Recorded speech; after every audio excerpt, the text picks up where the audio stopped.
Our first product was aimed at the professional market. It was a wideband noise reduction system. It had actually essentially four separate frequency spectra processing equipment built into this one product, and this was the Dolby A-type system, and this was aimed solely at the professional market. The system that we developed in response to Henry Close's inquiry, or finally developed, this was naturally called the B-type system. And then about 10 years later, we had some competition. Initially, when we introduced the B-type system, all of the other systems out there, which were totally incompatible with themselves, all had problems, which are very easy to demonstrate, disappeared off the market instantly because this new idea, which really was a breakthrough idea of Ray's, and one of those ideas which looks so simple on paper, you think, oh, why didn't I think of that myself? It was easy to build. I think it was 6 transistors in those days, which is really a very simple circuit.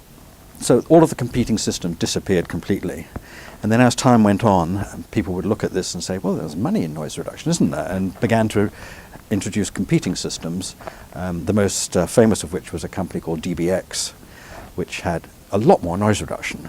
So, of course, it sounded wonderful at high levels when the noise reduction action finished and you couldn't hear any noise. It sounded wonderful when the signal level was really low, because in place of our 3 times reduction in the noise, they had 100 times reduction in noise.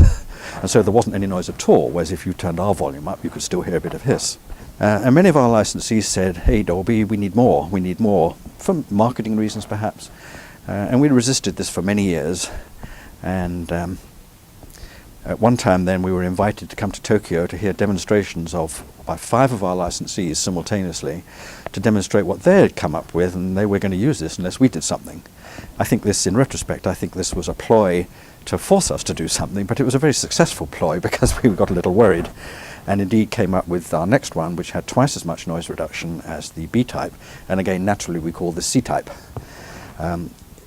In essence, it was 2 B-type circuits in series, but scaled slightly. And this is why it was able to be introduced very quickly. And also this is why every recorder machine that had a C-type system in it also was switchable to B-type. And that's why, except for very rare special purpose machines, the logo on the front says Dolby BC NR, and you could switch from one to the other. You still needed the B-type to play back the pre-recorded tapes. There were very, very few C-type recorded tapes, and the reason is the compatibility wasn't nearly as good because you got just too much processing going on. That's the explanation of the Dolby alphabet.